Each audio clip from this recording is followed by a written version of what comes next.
सोचो जरा, एक दुनिया जहां इंसान की कीमत एक सामान से भी कम थी, जहां रंग, जात और पैसे के नाम पर लोगों को गुलाम बनाया जाता था। लेकिन फिर आई एक आंधी जिसका नाम था फ्रेंच रेवोल्यूशन। एक ऐसा रेवोल्यूशन जिसमें आवाज उठी, सब लोग बराबर हैं। और वहीं से शुरू हुई एक पावरफुल कहानी, स्लेवरी को मिटाने की। ये कहानी है उन लोगों की जो कभी सिर्फ मजबूर थे, और उन लोगों की भी जिन्होंने अपनी आवाज उठाकर इंसानियत को जीत दिलाई। आओ जाने कैसे फ्रांस ने गुलामी की बेड़ियां तोड़ी और लिखा एक नया इतिहास, आजादी, बराबरी और इंसाफ का। तो टॉपिक शुरू करने से पहले हम थोड़ा सा बैकग्राउंड जान लेते हैं। तो 17वीं सेंचुरी में फ्रांस के पास कैरेबियन के कुछ आइलैंड थे, जैसे मार्टिनिक, ग्वाडेलूप और सेंट डोमिंगो। ये सब उनकी कॉलोनीज थी। वहां शुगर, कॉफी, इंडिगो और कॉटन ग्रो किए जाते थे। ये सब चीजें बहुत फायदा देती थी। फ्रांस के मर्चेंट्स ने अफ्रीकन को स्लेव बनाकर उन प्लांटेशंस में काम कराया। ये लोग अफ्रीका से पकड़कर अटलांटिक स्लेव ट्रेड के जरिए लाए जाते थे, और इसी को ट्रायंगुलर स्लेव ट्रेड भी कहते हैं। Second point is condition of enslaved people, means की स्लेव्स की कंडीशन कैसी थी।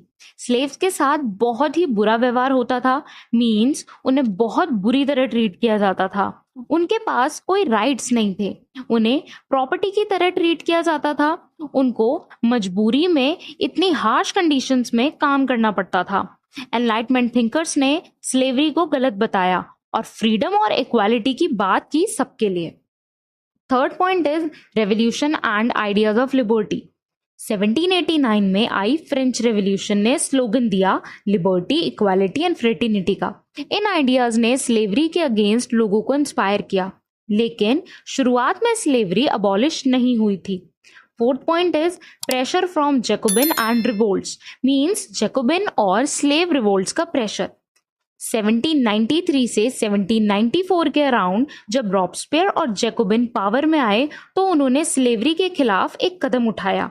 कॉलोनीज जैसे सेंट डोमिंगो में स्लेव्स ने रिवोल्ट किया और आजादी मांगी। नेशनल कन्वेंशन ने फिर एक्शन लिया। Fifth point is 1794 abolition of slavery by the convention, means 1794 में स्लेवरी का अबॉलिशन हुआ। इट मींस 1794 में फ्रेंच नेशनल कन्वेंशन ने ऑफिशियली स्लेवरी अबॉलिश कर दी सब फ्रेंच कॉलोनीज में। ये एक हिस्टोरिक डिसीजन था और ह्यूमन राइट्स के लिए एक बड़ी जीत थी।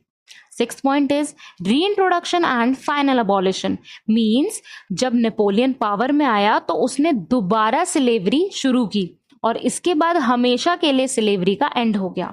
इट मींस 1848 में स्लेवरी परमानेंटली अबॉलिश कर दी गई अबॉलिशनिस्ट और स्लेव्स के संघर्ष के बाद। So let's do it a quick revision. French colonies में स्लेव्स प्लांटेशंस में काम करते थे। फ्रेंच रेवोल्यूशन ने लिबर्टी एंड इक्वालिटी के आइडियाज दिए। 1794 में जैकोबिन ने स्लेवरी हटाई। फिर 1802 में नेपोलियन ने दोबारा से स्लेवरी शुरू की। उसके बाद 1848 में स्लेवरी हमेशा के लिए खत्म कर दी गई। So in short, if we conclude this topic, France में स्लेवरी एक समय पर कॉमन थी, स्पेशली कॉलोनीज में जहां अफ्रीकन स्लेव से प्लांटेशन वर्क कराया जाता था। फ्रेंच रेवोल्यूशन के आइडियाज जैसे लिबर्टी और इक्वालिटी ने स्लेवरी को चैलेंज किया। 1794 में स्लेवरी अबॉलिश हुई, लेकिन नेपोलियन ने 1802 में फिर से शुरू कर दी स्लेवरी सिस्टम। आखिर में 1848 में स्लेवरी परमानेंटली एंड कर दी गई, जो ह्यूमन राइट्स के लिए एक बड़ी जीत थी। ये जो पॉइंट्स आप देख रहे हैं, ये वही पॉइंट्स है जो भी मैंने आपको एक्सप्लेन किए हैं, बस इनको शॉर्ट कर दिया गया है ताकि आप इन पॉइंट्स को अपनी रिवीजन में यूज कर सकें, और अगर आप चाहें तो आप इन्हें अपने एग्जाम में भी लिख सकते हैं। Alright, hope it makes clear to you. अगर आपको इस क्वेश्चन की पीडीएफ चाहिए तो वो पीडीएफ आपको मिलेगी मेरे टेलीग्राम चैनल पर, और टेलीग्राम चैनल का लिंक कहाँ से मिलेगा? इस वीडियो के डिस्क्रिप्शन बॉक्स में।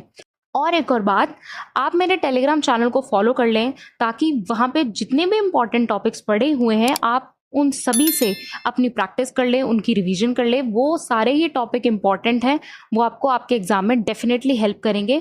So stay tuned and thanks for watching.